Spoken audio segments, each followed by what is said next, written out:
The Fantasy Six-Pack Hour. With your hosts, Joe Bond. You're awful. And AJ Applegarth. It's Sin Shu Chu. It's a mouthful.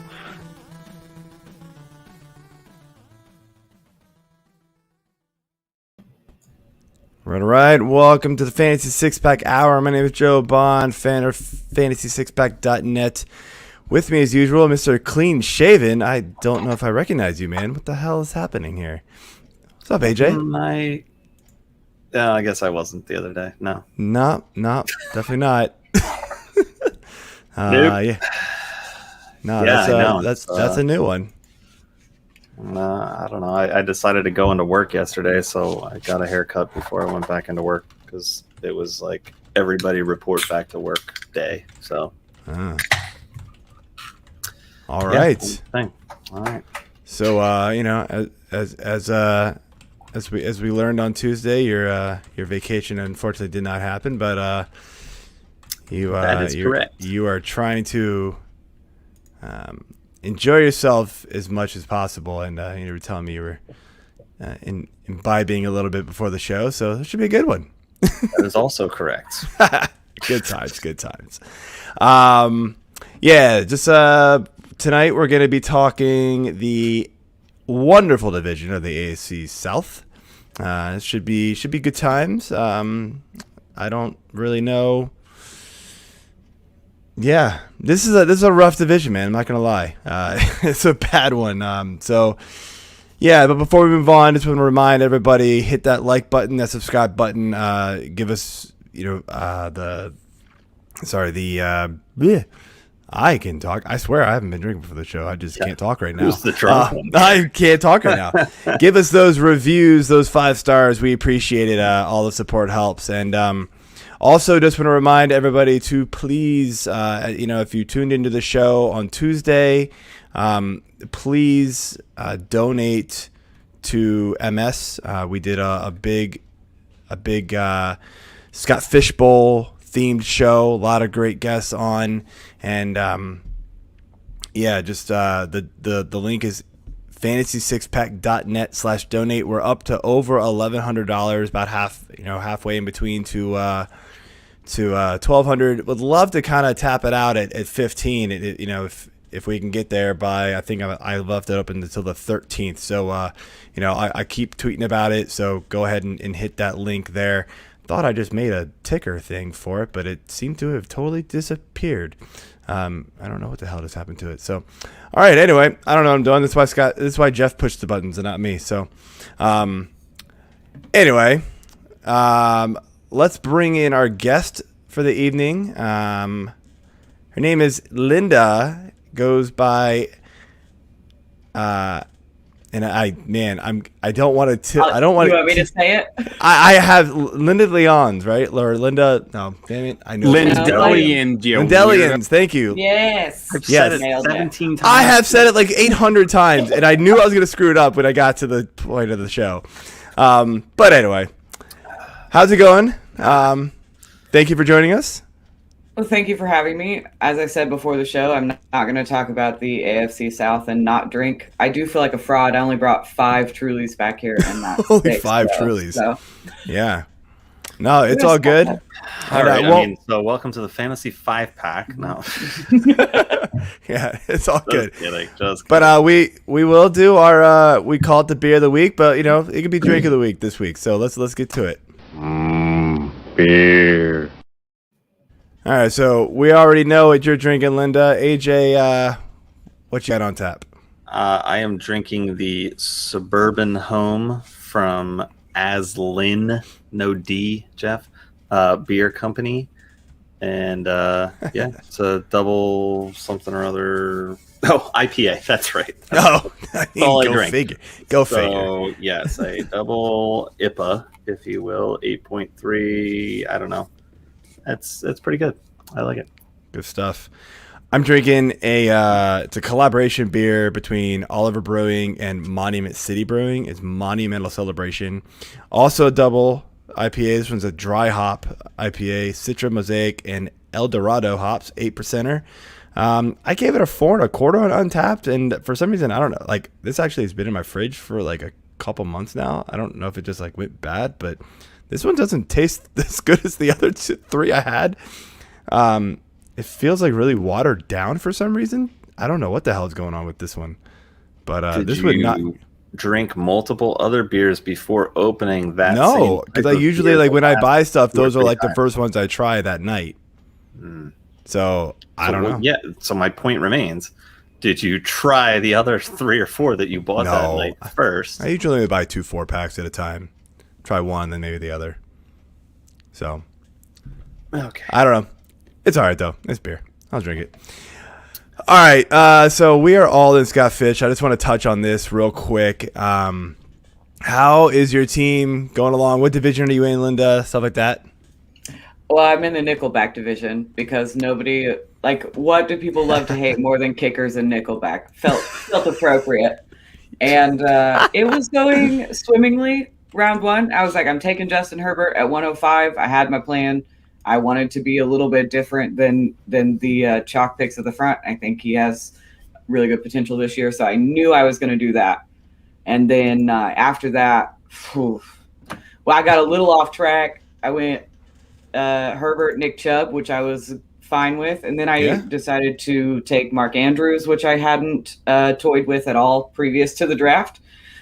And then I really panicked in round 4, and I took Adam Thielen at wide receiver 11, which is a little ballsy, but I put early.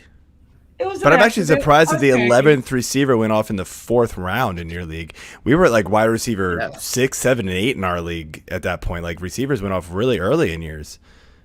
Yeah. Every time I look at the board, there's value that I don't expect to be there. And I'm like, there's got to be one position that we're just like depleting completely. Turns out it was quarterback, because when it was time for me to take my QB2, I took Daniel Jones in the 8th round. He was QB 26 and the only like solid starting quarterback left on the board. Like the only one that has the starting job for 2021. So that's not bad. Daniel Jones went in round 6 in ours. So quarterbacks are flying a little earlier than mine than yours. So it got bleak. It felt like it got bleak so fast. I ended up having to reach for David Carr in the 6th at QB 20. Derek Carr.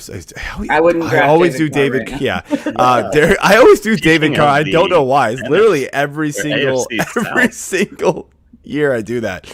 But the good news with Derek Carr is that I do get to pair it with Waller. So like at least I've got that, like, let's call it a stack or whatever. I'm just gonna make myself feel better and say that.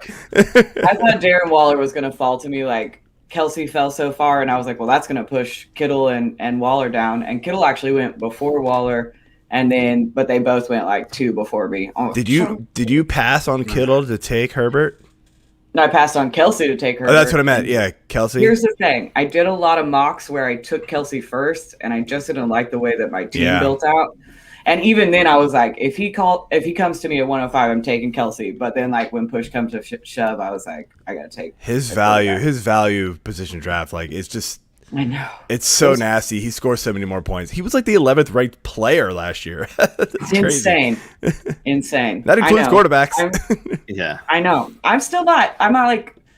I don't think you could. I'm not like comfortable with any Scott Fishbowl picks, but I feel like I corrected ship after the Thielen thing. Yeah, but I'm like, at this point, we're in round. I think I'm waiting on my 12th round pick. I don't care about ADP or reaching or whatever anybody says. I'm just gonna get my guys at this point. Yeah, absolutely. I have faith in, and because you can't trade or like do anything to acquire them after the fact, and I like to cheer for the dudes I like. So. You're apparently you're friends with a guy in my league, JB from Rasball, and he absolutely hates me right now. I've literally made 5 picks. So reversals, right? I've made 5 picks in front of him. 4 of them I've taken his guy. Before the one show. Pick in front of him. Oh yeah, he yells at me every single pick. I sent the tweet to like our group chat. We do a Monday podcast. I met all the group of 4 guys I met last year in Scott Fishbowl. And then we did like a best ball league, and we just kind of kept it was like us 5 that chatted all the time. So now we hang out on Mondays and do a podcast and bullshit. Can I say that? Yeah, I don't care. Okay. Should have asked beforehand. But JB is when I sent him the text that I was coming on here, he was like, "Get him." I was like, "Get him what? What does that mean?" Oh, he hates me. So he sent a tweet out earlier today, and it's going to be too long to find it, but he's basically writing like a draft recap as he goes along. And in round 7, which was the last one before this, now he hasn't picked yet because I took his guy, and I think he's just sitting here like, but no, because I took Justin Robinson right in front of him, and so the last time was Cooper. Yeah, Justin Jefferson. Are you sure you haven't been drinking? God, I swear, as much wine as I've had today, you were way more off than I am. I talk too fast. So the last time I took Cooper Kupp, and he wanted to match him with Stafford. And he was like, "Damn you!" So like after that pick, he wrote and he shared his little snippet about his round 7 pick. And he's like, "I'm really starting to hate Joe Bond. I never met him before this, but he sneaked me 3 out of 4 times so far, and now it's 5 out of 4 or 4 out of 5. So it's just so fun. I'm like, this is just the whole goal of my draft now. It's just to piss you off. Like this is it because I'm not winning this thing. Let's be real. If you need any intel, just come to me. I know. All right. I got JB, you hear that? I got the inside now. You're totally going down. JB's article is going to come out, and it's going to look like Tourette's. It's just going to be titled, "I hate Joe Bond." Line up and motherfucking shit. Damn it, Joe. AJ, what's your team looking like so far, man? I guess better than the AFC South. That's not hard. Maybe. I started with Waller at the 1-8. Took Chubb, then wrapped back around on the reverse and took CEH over some other guys. Waiting on quarterbacks. Oh, yeah. I was QB1 in round 6. Ooh, ballsy. QBs were flying off in the first round, then they kind of settled down into round 3 and 4, and really 5. So I kind of just went off the rails in round 5 and didn't know what I was doing. So I took ETN. I don't know. I didn't hate it.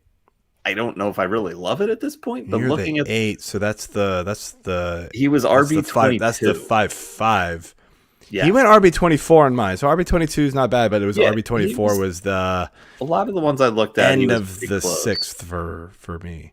He was it was between him and Gaskin for running back, and I really just wanted a third, running back I could somewhat depend on. Who are your quarterbacks though? I'm getting there. And then it was basically between them and maybe Michael Thomas, Lamb, and DJ Moore were kind of my receivers I was targeting there. They all went before it came back to me, so I panicked and took a guy that I know quite well and one we will talk about here shortly, and that is Mr. Carson Wentz. Over Baker, over Tua, over Carr for the mini stack. And over a handful of other guys. I mean, he's got a little more upside than those guys. Like if he can bounce back, and you needed to take a stab at your QB1 to try to get some upside. Well, yeah, I didn't really have anything to lose, but I totally snaked the guy after me. Hashtag brother Budhole. It's Bud, B-U-D. That is not what you said. That's definitely not what you said. That is exactly what I said. Come on. But okay. Brother Bud Hole. Okay. He is pronunciation matters, AJ. I know it does. And who are you talking to here? I am the king of grammar and you did that on purpose. Linda's gonna call you out too. She knows. Exactly. But this guy, he was like panicking. He was pulling a JB because he's like, "Oh, what the hell, man? You totally sniped my Wentz pick. Now now I got to go back to the drawing board here. I'm like, I sniped Wentz from you, and we were the only two people that didn't have a QB1 yet. So Well, then that would do it. Yeah, it there was you go. funny. Bud did hole. At official Bud Hole is. I just want to see like Beaves a butthead right now, man. Just be like butthole. Yeah, it's a Yeah, butthole. it's like Come on. even pronounced correctly. It's pretty That's funny. too awful. Anyway, Yeah. let's get moving Well, along I here. went with Wentz. Then I was really hoping Woods would make it back. He got me back and sniped Woods from me, so I took Cup. All right, well. And I'm on the clock right. Like I literally just went on the clock.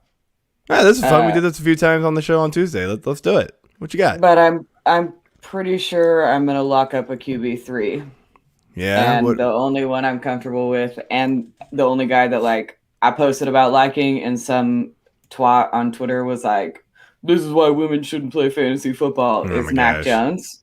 So like, I would have gone Mac Jones QB2 if I knew he was going to start. I don't Yeah. know when he might start, but I have all my quarterbacks, wide receivers, and a good tight end, and my kicker. So I feel like you already have a he's kicker. not going to come back to All me. right. Oh, yeah. I took Tyler Bass way too early.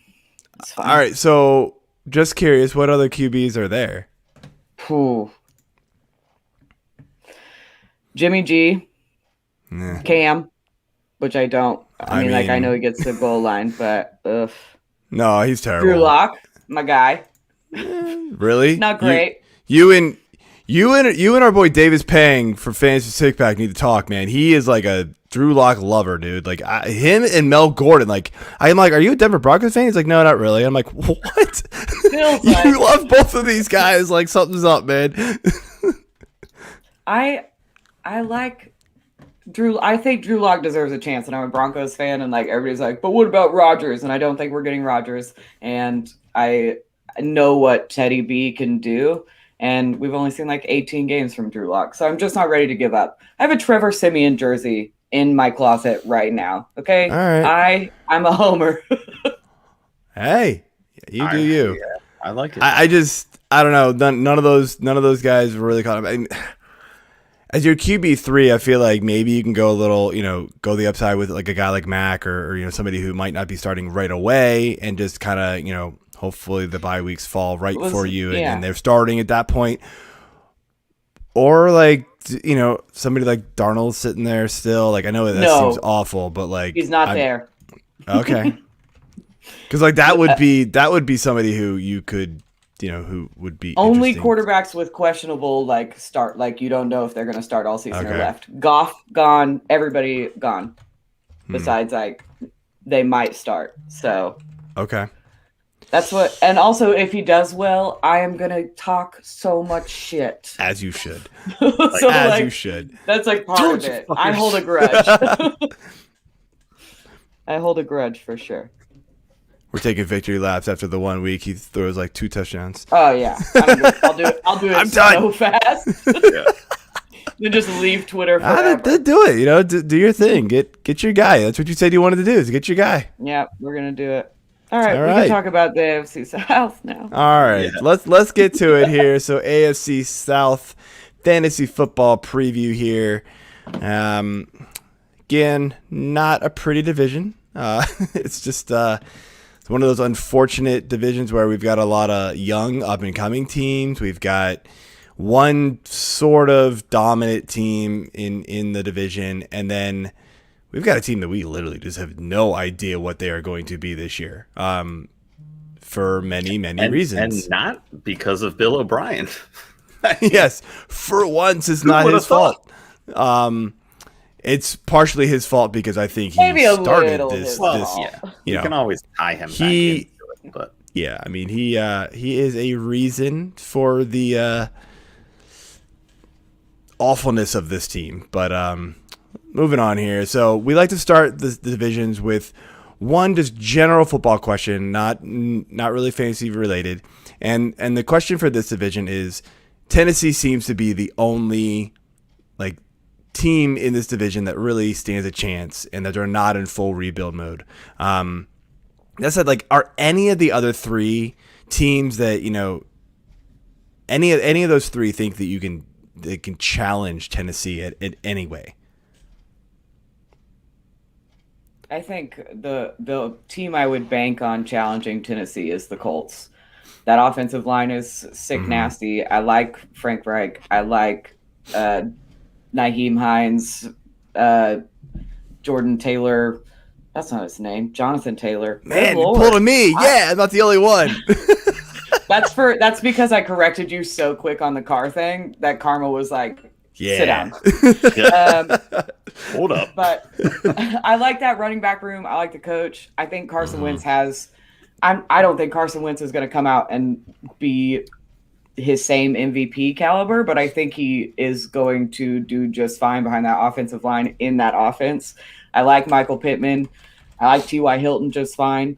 So I would say I think that's the team that and we'll talk about my disdain for one of the other teams in this division as we go along. But I think that's the team I would pick to really challenge Tennessee. Yeah, I tend to agree. I think they're the only one who even stands a chance. Obviously, Houston's going through their troubles. Jacksonville's just too young still at this point, and the defense is pretty garbage. AJ, any other? No. Nah, I think we're done. We can move on. Fair enough. I like it. So moving on here to quarterbacks, what we do is we do a little QB, we do a little ADP run of through the main targets for the division, and then we get into some questions. QB ADP, Ryan Tannehill sitting at 11 right now. Trevor Lawrence is at 15. Carson Wentz is at 17. And then we drop all the way to Deshaun Watson at 35 and Tyrod Taylor at 36. Proud of the Hokies. Let's go. Go Hokies. Yep. So start here with Houston. It's obviously the big story of the entire offseason right now with this division. And the uncertainty surrounding Deshaun Watson, won't get into all of that. But with him not being there, let's say he's not there, right? Which all signs are pointing to him not being there, even regardless if the lawsuit is not settled. Do we finally see Tyrod taking advantage of this starting opportunity, or does he get replaced by? I'm totally forgetting who the rookie's name is even at this point. Davis Mills. Yeah, I mean, does he get replaced by him like halfway of the year? Because that seems to be what Taylor does, man. He's a bridge quarterback. Yeah, and only like a half-season bridge. It's like I feel bad for him a little bit.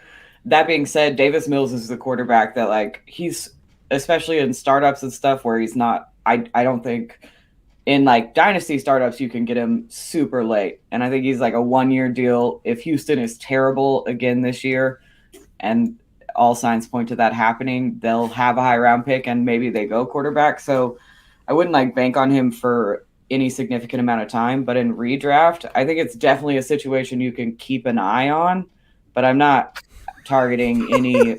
Yes. Another fellow Boys and Men or division guy here. Yeah, that was super unfortunate. Like that. I don't know. Was it unfortunate or was it somehow on purpose from the doctors? Like Justin Herbert's so good, bro. I know. Like, did Herbert hire goons to attack? I know it is, Jeff. Leave me alone. I refuse to pronounce it Tyrod. It's been Tyrod since my Virginia Tech days, and then like 10 years into his NFL career, he's like, "Oh, by the way, it's Tyrod." Nope, too late. Nope. Sorry. No. You should have fixed that initially. Boy, I'm gonna smack that shit off your face. What are you talking about? Yeah, not happening. Tyrod. Mills calls like an automobile part. Spelled differently. Oh my gosh. I don't know what's happening. I don't know. I'm ready like, for beer too. even if Taylor even if Taylor starts, like I just don't know what we can expect from him. Like, and the offense doesn't have. I mean, they've Brandon Cooks. I mean, he's not a receiver one. Like, he's not gonna like dominate defenses. Like, he's just not. And Taylor isn't that kind of quarterback. He's a check down, short passing, and then like when he can't find his first read, he runs, right? That's what he does. Yeah. So I don't really know what to expect from Taylor. Not much. I'm sort of staying away from this team in general. Me too, Yeah. except for with a very small asterisk to the running back room. And I suggested this maybe a month and a half ago on Twitter. I was like, running back depth. I'm talking about free rounds. Yes. Free is Philip Lindsay, a guy that Yep. we saw run 2 seasons worth of 1,000 yards and then was injured last season. And everybody's like, oh, yeah, no, we knew it. He sucked. I'm like, you're just getting on board now because you wanted to be right the first 2 years. Yeah. And people did not like that suggestion. I'm not saying he should be your RB2, but I think he'll be a fine depth piece. I think he's more sturdy than David Johnson. He's cheaper than David Johnson. So if there's like somebody in that backfield that I'm targeting, it's Philip Lindsay. Shh. I have somebody in my Scott Fishbowl league listening and watching. He's my boy, like in round 15 or so. Like, I need to get him.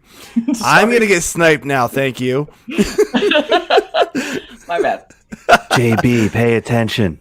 That's actually a different JB, actually. It's just funny. Yeah, not there's the way same too one. many JBs because you're also Technically, JB. also JB. Yeah. It is funny. Yeah, we talked about that in the Boys Men chat. So, anyway, moving on. AJ, go ahead. That's why I prefer to be AJ, because then I just get butt dialed by every single person that has me in their phone. All right, so let's move on to them Josh. little horsies, the Colts. Will Mr. Carson Wentz get back to his MVP caliber play now that he's reunited with Mr. Frank Reich, and actually has a solid O-line blocking for him this time? I know we kind of already mentioned this. You don't necessarily think he'll be MVP caliber, but let's go into it a little bit more here. Like, what can we reasonably expect from Wentz? I think Wentz will be a solid QB2. Like, I think he's a great plug and play for the weeks that, like, if in redraft you take a quarterback early, like a Patrick Mahomes or a Josh Allen, somebody like that you plan to have all season. Because usually for redraft, I'll take one quarterback, and when they hit bye week, I just drop the sucker and start streaming. Yeah. But if you take a high-end QB1, then having somebody like Wentz, I think, is a really smart play. And not depending on the waiver wire, but like legitimately taking Wentz at the end of your draft to have him on your bench for injury sake, or if they're going to miss a bye week. So I think he has a QB2 upside for sure. Yeah, I got to watch him a lot in Philly, but he was up and down, and I've gone on record numerous times, at least last season, for how piss poor his accuracy was. And I don't know if that was because the O-line was always injured. It was always breaking down, and he had to think quicker and do whatever. Some of it might have been that, but there was some throws where he was sitting in the pocket and he just totally missed his target.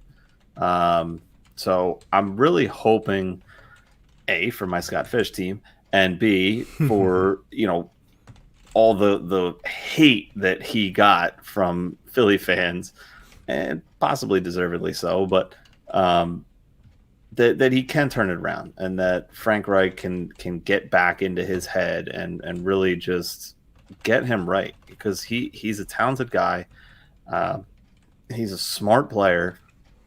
He just needs to be able to have the time to think about stuff and not be, getting his ass kicked all the time. I think it's a confidence thing, really, with him, and he just lost his confidence. When you play as well as you did, and then you get injured, and then you see, the best quarterback of all time, Mr. Big Dick Nick, come in and win a Super Bowl for, the true city of angels. Not sorry, Los Angeles, go F yourself. It's Philly. Wow. Brotherly love. Man. I mean, how are you ever going to compete with that? It's like BDN's up here with like the Rocky statue, and you're like next to him, like, hey man, hey, I got you there. I got you to that mountain. Doesn't matter. BDN ran up the stairs, bro. He was the one that was on the film. Oh man. So that's my piece. I don't know. Joe, thoughts? I mean, just real quick, I do think he has some upside. Mentioned that, as you said, you picked him. Yeah. I am nervous about him, though. I'm not in a normal redraft league. I'm not going to rely on him. In Superflex, maybe he can be a QB2. But, and I think in a normal redraft league, he's probably going to end up being like a streamer in most cases. He just, until he can prove that he's accurate and he can stay healthy and actually work with this team again, it's going to be hard to push that draft button on him. So moving on here to the last team we've got for the quarterbacks, and it's Jacksonville, and obviously Trevor Lawrence, big time prospect coming out of college and Clemson. He's been that way for, pretty much he was called the number one pick like 3 years ago. It was just obvious. Jacksonville wins the lottery to get him, and but I mean, what can we really expect from him in his rookie campaign with that team, new coaching staff, new everything? Listen, I do not like Urban Meyer. I don't trust. No. You and me both. I don't trust any offensive piece on that team except for Trevor Lawrence. He's the only one I would be willing to draft in that offense, just because I don't know what the hell Urban Meyer is doing. I don't think Urban Meyer knows what the hell he's doing. I don't think he's going to be there very long. And for all of those reasons, I do think Trevor Lawrence will be just fine in that offense. I think he has low-end QB1 upside. And I think you said he was going QB 15. Yeah, right now according to Fantasy Pros, his ADP is 15. I have him ranked higher than that, so that's a yeah. problem. I don't think that's terrible at all. But yeah, I think he has QB 12, QB 11, QB 12 overall upside. So it's a value. But like I said, I think he'll do just fine in that offense. But otherwise, that offense is terrifying to me. Yeah, I'm not as worried about Lawrence. And as a Gators fan, I did like Urban Meyer for a period of time. But then he went to Ohio State, and my disdain for him started and grew heavily. I just think I don't know if this is going to be another Gators coach comes to the NFL and tries to turn a team into, the run and gun college game like the old ball coach did for the football team that used to be known as the Redskins. I don't know. I like that Lawrence has ETN there as his kind of scapegoat, if you will, or safety net. But Tebow's there. We'll talk about him later. I don't even know what to make of that yet. Urban, like you said, I don't know if he'll be there long either. The guy got out of coaching because he had heart problems. Right. And now he's like, no, I'm going to go the Gruden route and be an analyst, on TV for a little bit. And, well, I missed the game. I'm going to go back into it. Dude, do you care about your health? I don't know. Maybe he's fine. Maybe he's better. Maybe the, being on TV helped him fix that. I don't really know how that would physically work or chemically, but whatever. Drugs are weird things sometimes. So, and you're probably on drugs if you really like Jacksonville. So, more power to you. You're on drugs if you like Urban Meyer. Sorry. I'm not a big fan. I don't like him. And I know you used to like him because you are a closet Florida Gators fan. I'm not a closet Gators fan, and that's a terrible term to use. All right, we're above using in the closet now, Joe. Okay, thanks for calling me out. Anyway, let's move on to some running backs here. So starting with the ADP, we got a couple studs here. Derrick Henry at number 3, Jonathan Taylor number 7. Then a bit of a drop off. We got Travis Etienne at 25, James Robinson at 30, David Johnson 33, Nyheim Hines at 45, Philip Lindsay 49, Marlon Mack 58. Put him here for good measure. Mark Ingram 66 and Darrington Evanson 68. Going right back to Houston to start. I mean, it was a tiny bit of a bounce back for David Johnson. Like nothing exciting, but I mean, do we think he's the favorite to carry that backfield now that they have signed Philip Lindsay and Mark Ingram and Rex Burkhead? I mean, we already mentioned Philip Lindsay, and I like him late just as much as you do, but I'm still not really sure where this backfield's headed. No, I don't think anybody is sure. I'm not sure the Houston Texans are sure. I like David Johnson just fine. I mentioned earlier, I hold a grudge. I took him first overall the year that he broke his wrist. So we have some beef, and that might play into my fade a little bit, but I just worry about the like his joints in general, and I think he'll do just fine. I think it'll be a commit, like the purest form of committee you could ever think about in that backfield. So for me, I'll take the cheaper options, but if you believe in him, then I don't see any problem taking your guy at his 80. He's still incredibly cheap, so I don't think his price should be any kind of deterrent from taking him. I literally have like nothing to say about this backfield. It's just kind of like it's Mark Ingram, David Johnson, Rex Burkhead.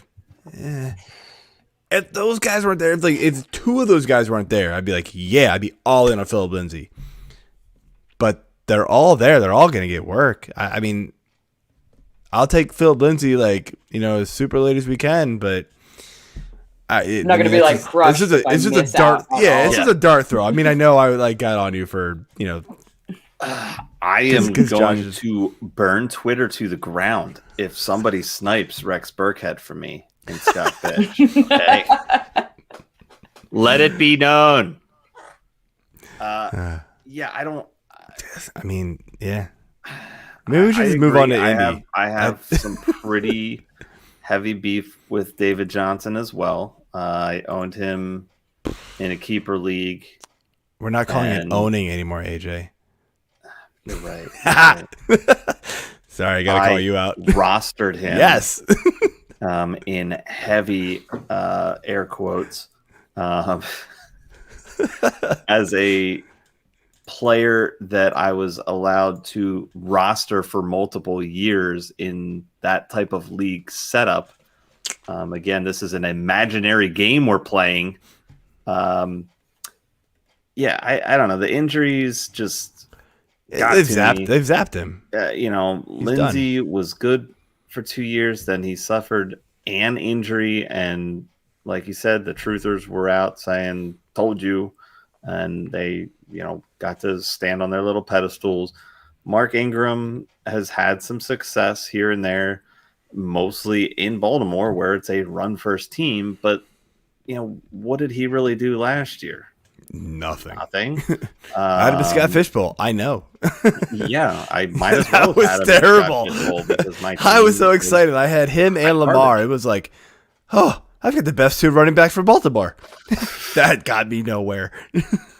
Yeah. So, I mean, Linda likes to laugh at me. Of all of these guys, I feel like Burkhead might actually be the one to get the goal line work.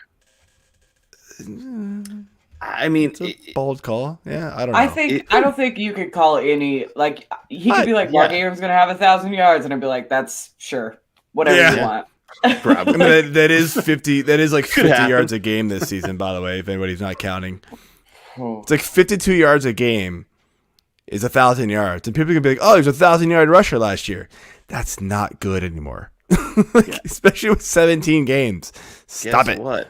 Derrick Henry ran for 2,000 last year. Don't you think he's getting tired? He's got to be so. I'd be so fucking tired. Yeah. No kidding. He's like, beer me, somebody, come on. Yeah. What is this Gatorade shit? I need a vodka. spike this fucking thing that we're gonna dump on this coach soon. All right, let's move on here to Indy. Back to Something a little more interesting. So, I mean, Jonathan Taylor is really high on, I feel like, everybody's board this year. Do you think we're going to see him continue on this breakout trail that he kind of finished off 2020 with? Or is there going to be some kind of a sophomore slump involved this year? And, you know, Marlon Mack is still there and apparently healthy. So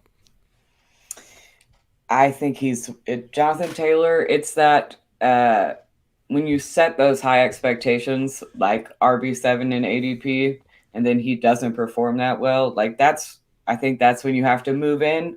I'm worried he's not going to meet expectations this year. I think a healthy Marlon Mack, I think Nyheim Hines still takes passing down work from him. And I know we saw him do a lot of great things last season. We also saw him have super mediocre games. And everybody was so high on him already that any slight bit of good that happened was going to skyrocket him. So I am tempering my expectations for 2021 Jonathan Taylor. I won't have any Jonathan Taylor because I'm not going to take him at RB7. Yeah. Yeah, I agree. I think he's getting a little too much hype for what was it, like 4 games that he absolutely blew up against really shitty defenses. So that has to play into it. You know, their schedule is somewhat favorable again this year. So I do weigh that in when I'm drafting and whatnot. So say they do play Houston twice, the Jags twice. Like, can't forget about that. So it does matter. But again, I hear have you. A pretty favorable schedule. I hear you. The worry is there. The problem with me is, like, early on, he didn't really get used. And you got to remember with the rookies last year, right? They didn't get training camp. They didn't get preseason. So you just come in cold. He had a good second game of the season. And am I forgetting, did he get sort of banged up, or was it like he just, again, like Frank Reich was just playing Nyheim Hines way more than I thought he ever would? No, I think there was a because he was still playing, injury. But it was like his carries dropped off. But still, it was kind of one of those things like, you know, we saw the same thing with like Cam Akers last year, right? Like it took half a season for Cam Akers to figure it out. Even like Dobbins to some degree, it took, and that offense is totally different, but it took Dobbins like half a season to figure it out.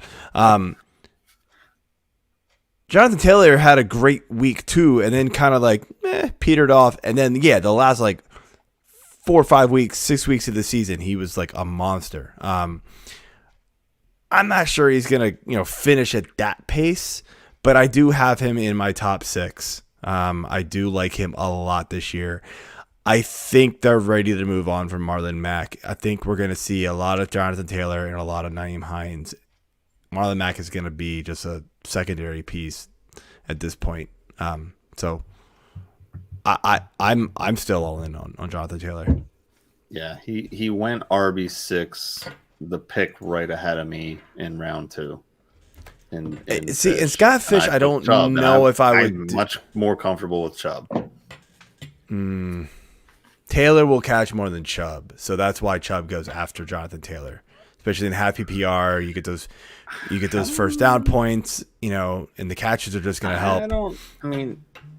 It could be close because I took Nyheim Hines in Scott Fish Bowl because of his catching up. I had him last year, and he was phenomenal for me. Well, yeah, he was awesome. He was like the all-star of my shit-tastic team.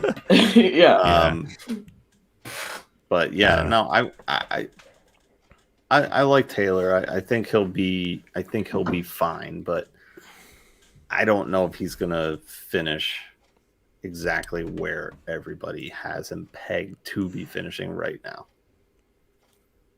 Yeah, I think the problem is that behind him is there's so many question marks, right? Like you look at Zeke, I mean, he's been banged up. That offensive line is kind of crap now. Chubb has to fight with Hunt, and I know Chubb's a monster. And then you can mix in any of the next 6, right? Akers, Gibson, Eckler, Jones, Harris, Swift, Dobbins, mix it. Like, everybody has question marks. I think Taylor's better than all of them. Ronald Jones? There's no question mark there. Shut up. Aaron Jones. So, like, they all have question marks. And so I think Jonathan Taylor is more talented, has a way better offensive line. And, I mean, who says Marlon Mack stays healthy? He hasn't proven to stay healthy for most of his career. I don't think anyone's saying it. I just think I think that's there. It's another body. Oh, it is. There. I agree. So, like, if you want to knock him down to like 8 below Zeke and Chubb, I'm fine with that. But I think that's as low as you can put him. I really do. Anyway, moving on here to the Jags. We saw undrafted free agent James Robinson just explode last year. He's a guy that even after the first couple weeks, I was like, I don't think this can continue. Dead wrong. I will call myself out right now. I was dead wrong on that. Sorry to everybody I told not to pick him up. But now, they brought in Trevor Lawrence's teammate, ETN. You kind of touched on this a little earlier, but like, how do we see this backfield playing out in Jacksonville? Fucking messy. It's so messy. It's going to be so messy. Thank you, because my third running back who's got Fish is now Robinson. Oh, sorry. I had no choice. I think they'll both see production. The issue is guessing when or trying to figure out what the hell the plan is in that backfield. And like, I have often talked about my disdain for Jacksonville's draft process and Urban Meyer in general. And people are like, oh, well, imagine listening to what people say in the offseason. I'm like, imagine understanding what the hell is happening here. They drafted a running back when they didn't necessarily need one. This was a pretty bad defense, like severely lacking on defense. And you had a running back come out and show you what he could do.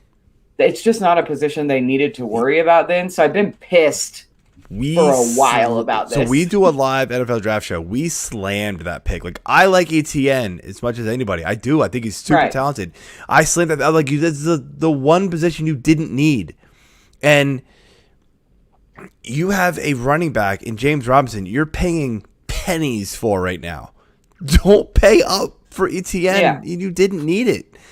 So, I'm 100% with you on that.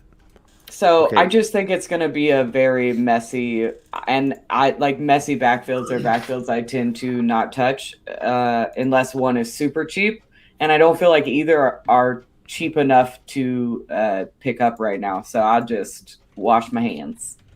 Yeah, I mean, I did take Robinson running back 32. That's not bad. Scott Fish. So I felt like it was value enough. He's going to get work. I think it worth is going to be a 50-50 split. Your boy JB just took Devonta Smith. So yeah, he's been panic texting the group chat for like a while. He's been panic drafting the entire draft. And it's your fault.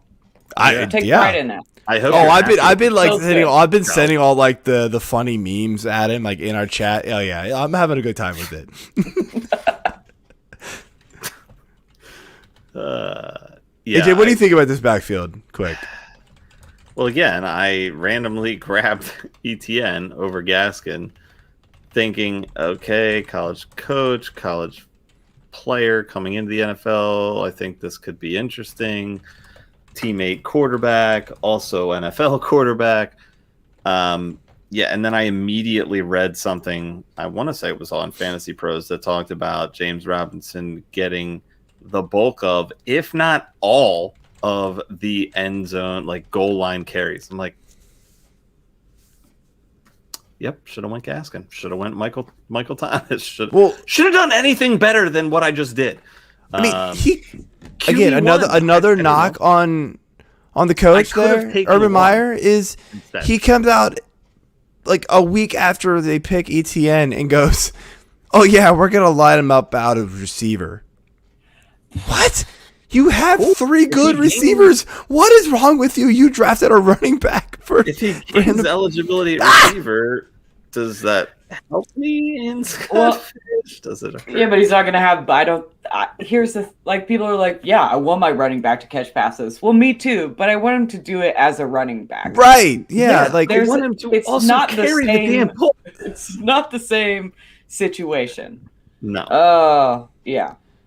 It's like when somebody says it's a dual threat quarterback, and by dual threat they mean they can run but they can't throw. That's not dual threat. It's one threat. He's only good at one of those threats. Yeah. What are you talking about here? Yeah, makes me nervous. Yeah, I don't know what to make of it. I think it'll be interesting. Nobody does, unfortunately. I think Robinson's still the more appealing back to own because of his ADP. You can get him let's see, 1, 2, 3 rounds later at least, and have somebody that's apparently going to get all the goal line work. Now, does that mean he's only going to get work from the 20s in, and it's going to be another situation like where you have the one running back's good between the 20s, like the long side of the field, and then the other running back is the red zone guy? Maybe, but I think they're still going to have Robinson out there. I mean, they have to. So he proved it last year. He earned it last year. You can't discount that just because your long-haired hippie quarterback decides to crawl into your ear like a little fucking silverfish and tell you to draft his buddy from college. Moving on. Move on. I was gonna say I'm done.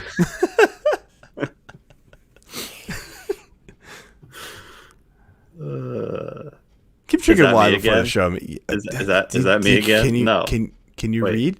Oh, it is me. Sweet. Quick fire question. AJ's ready. I wrote all these. I was gonna say this is you, man. Damn it. I just felt like I talked more on that last one, so I may. It's okay. Whatever. All right.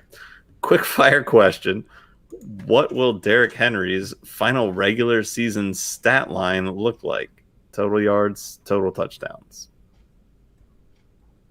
I'm so ass at math and stat lines and shit. So I think, I don't know. How many touchdowns did he have last year? Less touchdowns. Less touchdowns, less yards. Let's do it. Less touchdown, less yards. I mean, he was 2012 yards, I think. 2017 and they added yards. Julio Jones. He had 2,040. He had 2,027 yards, 17 touchdowns. There was a 2 and a 7. I was going to say 18 touchdowns. I thought he had 18, so I would have been close. But less touchdowns. 17. Less touchdowns, less yards. And in 2019, it's 16. I'll go even with the extra game, I'll go 1,500-ish yards and 15 touchdowns because I think he's still beast out. But 1,500 yards. He's still. I get that the fucking guy is tired, but he's not going for 2,000 again. Good Lord. No, he's not going. They brought in Julio. They're not going to hammer the ball through him as much as they did last year. Julio does not get touchdowns. No. It doesn't matter. 378 rushing attempts last year.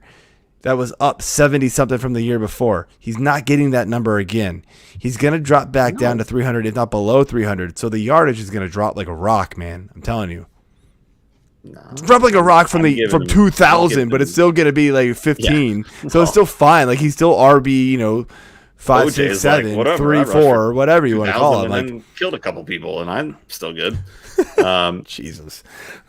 Yeah, I think he's going to be 1,800 yards total yards, and I'm going to give him 16 touchdowns. I'll go under on the touchdowns.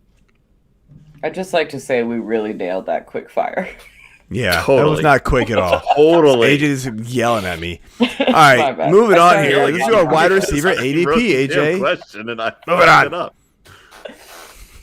Just like vacation. I like how Lena calls Anyway. us out because this is what we need. Yes. I'm so bad at anytime Troy says quick fire, I'm like, fuck, okay. Really consolidate Anytime he your tells thought me process. quick fire, I'm like, Troy's on our show in a couple You've weeks, so it'll be been with good. me I'll for do a quick 5 fire years. with him and see how he does. quick and fire are two things that do not ever go together with me. We'll make sure we do a quick fire with Troy and figure out who did it faster. Guarantee you he bitches about John Bauer's quick fire answers because they are not quick. Okay, good times. All right, so let's get to receivers here. So we got beautiful first name AJ Brown going at 7. Julio Jones, the newbie in town, going at 10. DJ Baby Chark going at 31. Brandon Cooks in the kitchen 36. LaVisca Chenault Jr. at 42. Marvin Jones, welcome to this shit fire of a division. 49. Michael Pittman 50. TY 52. Paris Campbell 66. Lots of Colts in a row. Josh Reynolds, also welcome. I'm sorry, 77. Yeah, your ADP was a lot higher until they brought in Julio, but it's cool. Yeah. So starting here with the Colts, like there's a lot of options here. Ty has obviously been a good receiver for much of his career, a little injury prone, but he had some flashes last season. But like, can he be a proven weekly starting receiver, like a flex option or even wide receiver 3 option every week? I think that's about as high as we can go with him. I'm not going any higher with him, given that he's got Wentz possibly, and Wentz could be better than what he's had in years past. Yeah, I think proven starting wide receiver is depends on how you look at it, but if you're looking from a strictly flex wide receiver 3 standpoint, absolutely. I don't think there's any reason to doubt he can't do that. I mean, I'm not going to like come out and guarantee it. I don't guarantee my takes because that is terrifying. But I don't mind some T.Y. Hilton late in drafts, and he's going late enough that he's a guy you can take a shot on to line up in good matchups in your flex. So I think he'll do just fine as a weekly starter in your flex spot. I mean, and so in your mind, then at his ADP of 52, he's a bargain. Yeah. All right, fair enough. I sort of agree. I kind of like his upside. I think he's still talented. He showed it a few weeks. The problem is the injuries with him. Like he just can't stay on the field. So Yeah, but he's finally has an ADP that's, valuing his injuries. Exactly. So it's like, okay, we'll finally bring this into perspective here. Yeah, I like TY where he's going now. I do like Pittman too. I think he's got I like Pittman a lot. A ton of upside. I'm very surprised to see that he is that close to TY as far as how far down it is. I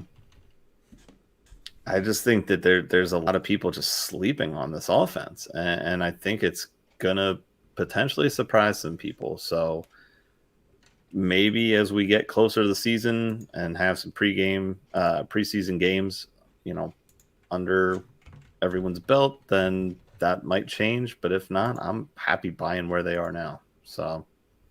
Yeah, I do want one or two of these receiving options just to take a stab and figure out which, because they're going so late, like they're free. Yeah. So why not take a stab at one or two of them in your leagues at where they're going. So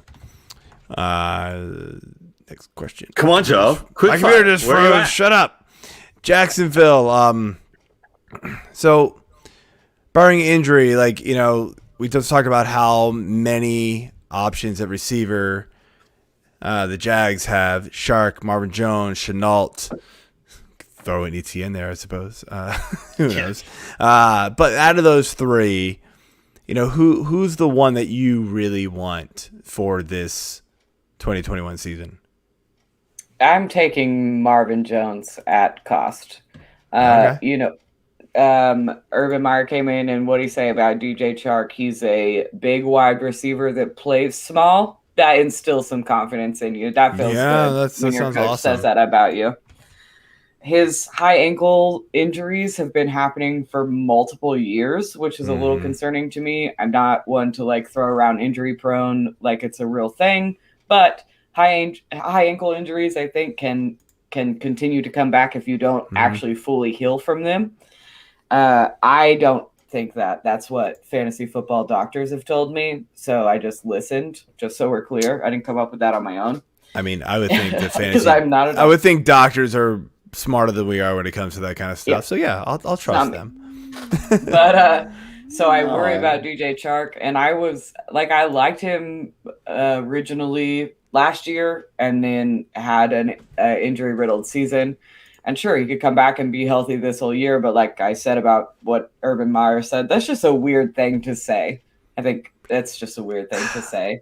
See, I like Shark. It's hard to trust him at his ADP where he's going, and I passed on him in Scott Fish and was like, I just couldn't pull the trigger. I went elsewhere. So, and I know there are a bunch of Chenault apologists and lovers and tweezers out there, and that's fantastic and good for you. But does it not feel like Urban Meyer is trying to make ETN Laviska Chenault a little bit? Yeah. So that's soon as he came out and said what he did. My only problem with Marvin Jones is he's like easily the most inconsistent receiver I've ever owned.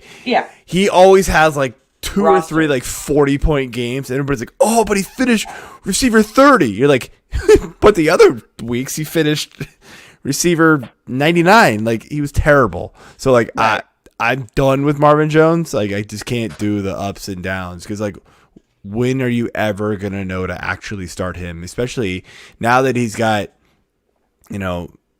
two other capable receivers on his team. At least before it was just Galladay, and last year he didn't have Galladay, so he finished way better last year because he was the only one. Why he got this trade.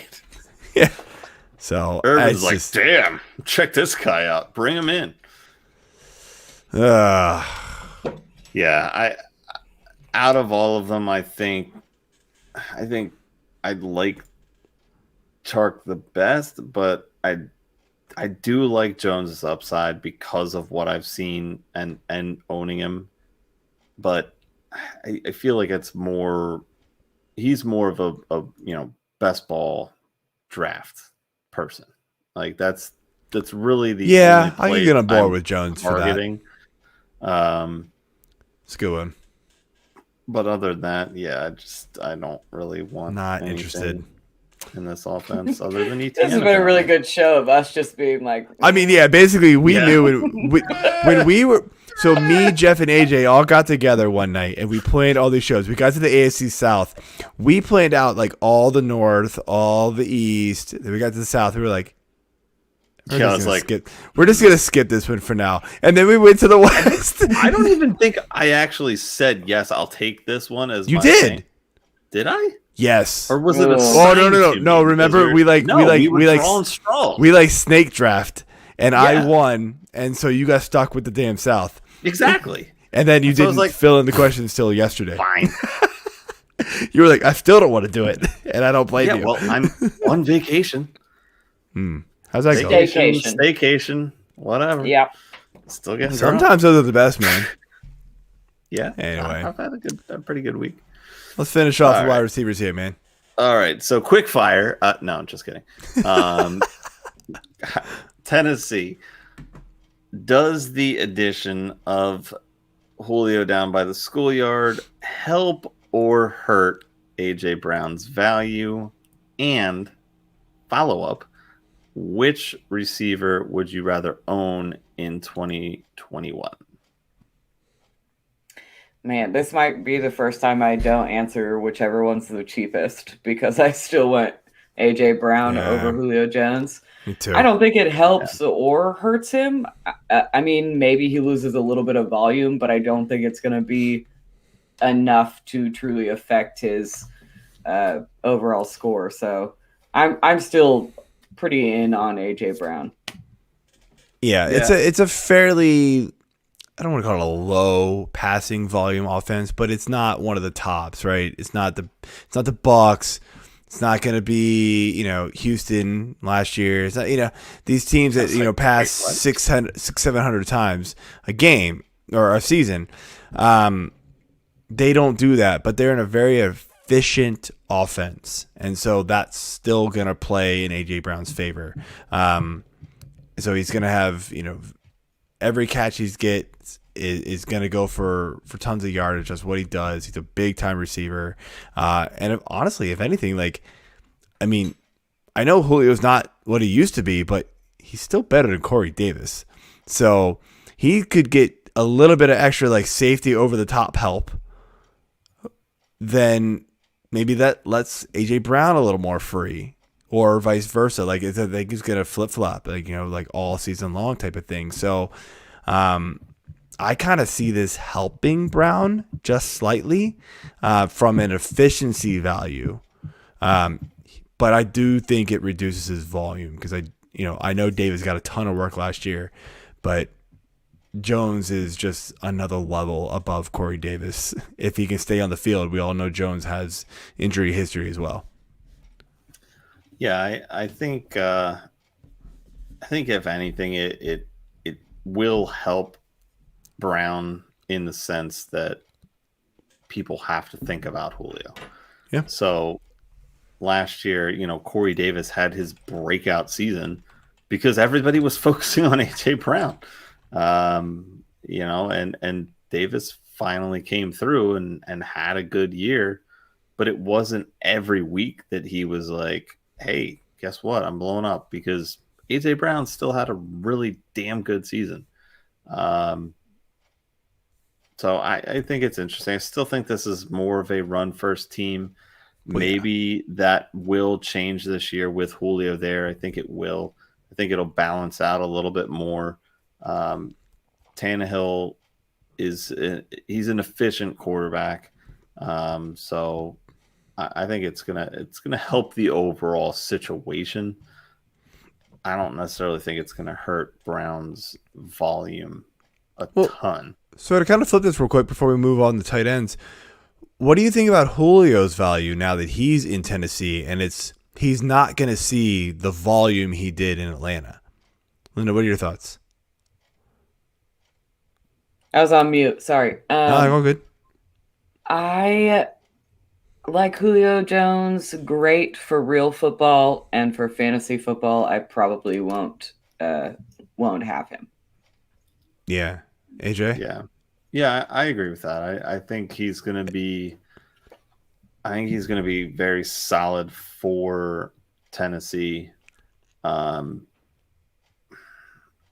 just not really interested in owning him in fantasy, though. Yeah. If he falls to me at a certain point. He's not, though, man. His ADP is still pretty high. But he's still top 10. I want guys behind him that are going after him way more. And so I agree. I mean, the big reason why is just he was a volume hog in Atlanta. I mean, that was one of the highest passing offenses in the league for the last however many years. Like, you could go back probably 5-6 years, right? And they just passed the ball a ton. He didn't score the touchdowns, but he was still catching 100 passes, every season, because he got 180 targets. It felt like it was just monster. So he's not going to see the kind of volume. So unless he can get his touchdown rate up, which maybe with the more efficient offense he will, who knows? I think we're just going to have to wait and see if that actually works. But I'm not willing to take that risk because he has been a volume type receiver. But finishing off here with tight ends, it's not pretty for this division. I wrote down 5. I'm sensing a theme. Yeah, this one's worse. This is probably the worst of them because we start off with Anthony Ferkser at 26. I mean, at least we had some top 10 guys in the other ones. Yeah. Then we got Jack Doyle, 32, Akins at 39, Mo Alley-Cox at 40, and just for shits and giggles, I threw in Tyler Eifert at 45 because, I don't know, felt weird to only list 4. I don't know why. But anyway, AJ, this was your question, so I let you have it. I would be happy listing 1, maybe 2. 0? Yeah. I took Ferkser in best ball the week before Julio got traded. It was like, damn it. Yeah, that backfired. What a mistake. All right. So, Jacksonville said we'd get back to it here. Mr. Tim Tebow is now the man with the plan behind the other man with some sort of a plan. ETN receiver. Will Tebow finally succeed in the NFL under his former college coach, who we all pretty much hate? And what is the over-under on how many, air quotes again, Tebow TD praying poses we will see in 2021? If every team that scores against the Jacksonville Jaguars does not do a Tim Tebow praying pose, I'm going to start a riot. Like, how do you not? But that's hilarious. Just the whole concept is so ridiculous. I've mostly blacked it out of my head. It's so insane. Fucking spare me. Get over yourself. You're done. It's time to put it up. Don't pick up another position and then call your college coach and be like, hey, coach, like, I'll do whatever you want. Yeah. Like, please, man. It's just so insane to me. I will say this. I don't even. I will say this. He did get a little jacked up. But there's zero chance. I mean, like, I could go to the gym and get. I know, right? There's zero chance he does anything. There's even talk that he's not even going to make the team now. Like, there's talk that he won't even make the team. Like, he's looked terrible. So I'm going to put. Can I put the over under on praying poses at 0.5? Sure. Because it's either one. You say over. You think he's actually going to? I don't think he's going to make the team. I don't think. Okay, wait. Are we talking about Tim Tebow doing the pose? Because yeah. I think it's him. Other teams should do it to mock. Oh, yeah. He's going to do it 0. Yeah, but if it's other 0. teams do it to mock it's 0.5. So yeah, it's 0.5. So it's under. Yeah, for sure. I think no, I think you're both wrong. I am taking that over. If you're setting the bar at 0.5, he needs to score a touchdown and then just go and skull fuck himself. And it's I've already won. So no, done. I'm moving on. It's gonna be ETN, fake. He's gonna come in, run the Wildcat or the Gator Cat or whatever the fuck Urban Meyer wants to call it at this point. The 3-legged cat, and boom, he's gonna score. He's gonna skull fuck. He's gonna dunk on the end zone, and then you're not gonna hear about him for 3 weeks because. Oh my god! I want that to happen. It will. Yeah, I'm telling you, it is going to happen. Oh my gosh! I can't wait for ETN people on Twitter that when that happens, when Tim Tebow scores, and they're like, "What?" Yeah, they're gonna be like, "Shut up, bitch! Fuck!"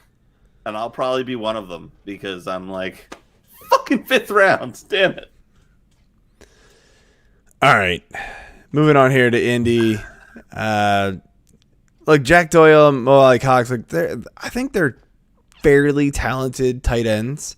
And Wentz has had history of using his tight ends pretty well, especially under Frank Reich, with Ertz and Goddard. Like, if those two can stay healthy, can they be, I mean, at this point, they're waiver wire pickups, but are they going to be early season waiver wire pickups and actually valuable for teams?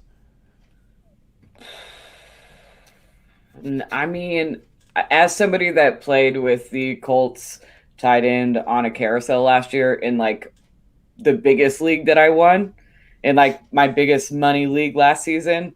Nice. I played the Congrats. Jack Doyle, Mo Alley-Cox carousel all season. That being said, the only Colts tight end I'm even remotely interested in is Kylan Granson, and I'm not big on rookie tight ends, but I feel like we've only heard positive things about him so far through rookie camp. I really like the kid, and it's already such a mess there anyway that if I'm going to take a shot on one, and I'm not going to draft any of them, but it's a waiver wire pickup that I'll keep an eye on all season long. And if he pops in a game, I'll run and pick him up. So absolutely. No, that's a good one. I like that. AJ, want to finish things off here with Tennessee? Sure. Quick fire. She's like, I'm out. Bye. Every time I have a Tennessee question, I have to say it now, and this is the last one, so I had to say it. You did do this in order every single position. I realized just now. No, I didn't. I didn't do that on purpose. Except for quarterbacks. Quarterbacks was the only one because there's a fucking order to things and it's alphabetical, Joe. But yeah, I figured out which team we weren't going to talk about. And damn, AJ's angry tonight. I'm not angry. You are angry. You yelling at me. Vacation. You need to take it down. Damn, dude. We're relaxing. I'm not angry. I'm enjoying a Kushwa Brewing something. Force of Perception, New England style Dippa. So I'm good. After your 4 glasses of the wine earlier, apparently. All right, just ask the same question. 4? Oh, jeez. Like the over on that one. Okay. Jeff's left the room, by the way. He's not even here. The departure of Jonnu Smith to New England.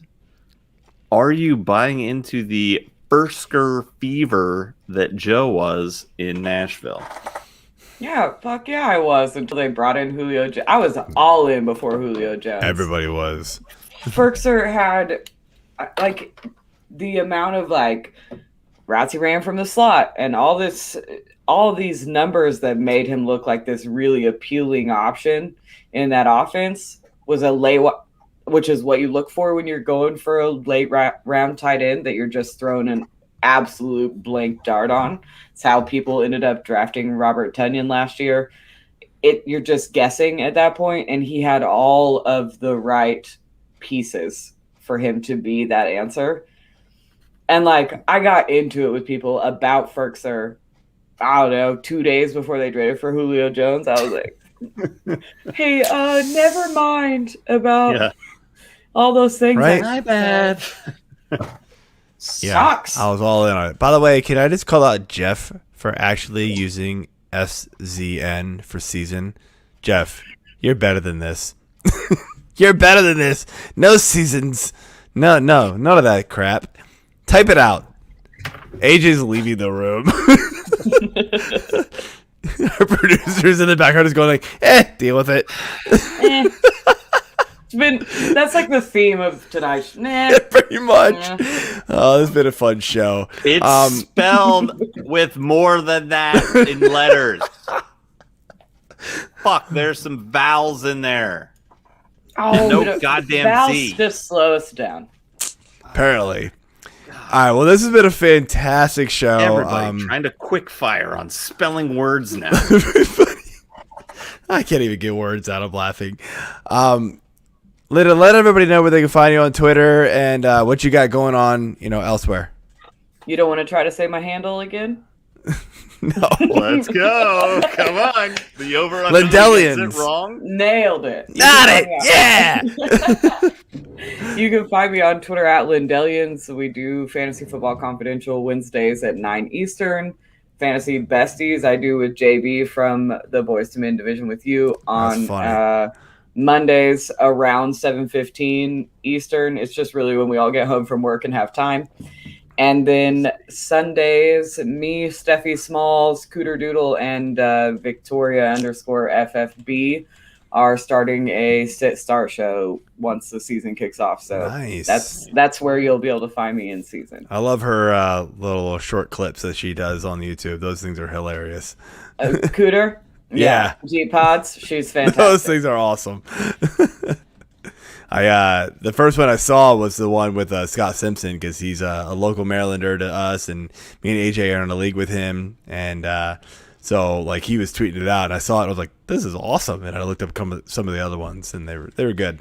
So yeah, Cooter's good people. She I met her in a all girls keeper league, and on Sleeper her name was also Cooter Doodle, and I was like, "You're gonna be my favorite person." I can already tell.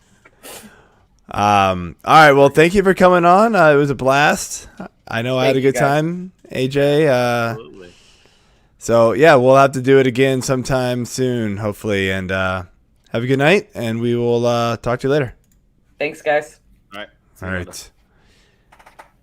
All right, AJ. We closing out the show here. You got any more fun words to say tonight? You've been on fire, man. I don't know if I can really top what else I've already done. I'm sure I could if I find a way, but I need like nice setups to jump into. You need me to say something stupid. Yeah, that's usually how it works. I mean, that helps, but yeah, it's not. My comedic genius doesn't only happen because you say dumb shit. So there's other layers to it, Joe. Mm-hmm. So okay. You know, I'm a complex mind. All right. All right. Well, that is it for the show. Next week, we are bringing on. Well, I want my tabs to work. Here we go. Oh, next week we are bringing on the aforementioned Troy King. Not Heisenberg. Troy King to talk AFC West. So that'll be a good one. Linda was just talking about him, so I'm looking forward to having Troy on. He's a good guy, man. I've seen him on Twitter doing a lot of positive things, so I'm excited to have him on for sure. Talking AFC West, it'll be a much more exciting discussion as tonight. I mean, we had fun just dogging this division, man. This felt like the AFC West show last year where we just like dogged the entire division. Well, maybe just the Broncos. I don't know. Maybe we'll do it again. Yes. So, all right, we are out. Peace, everyone. Good night.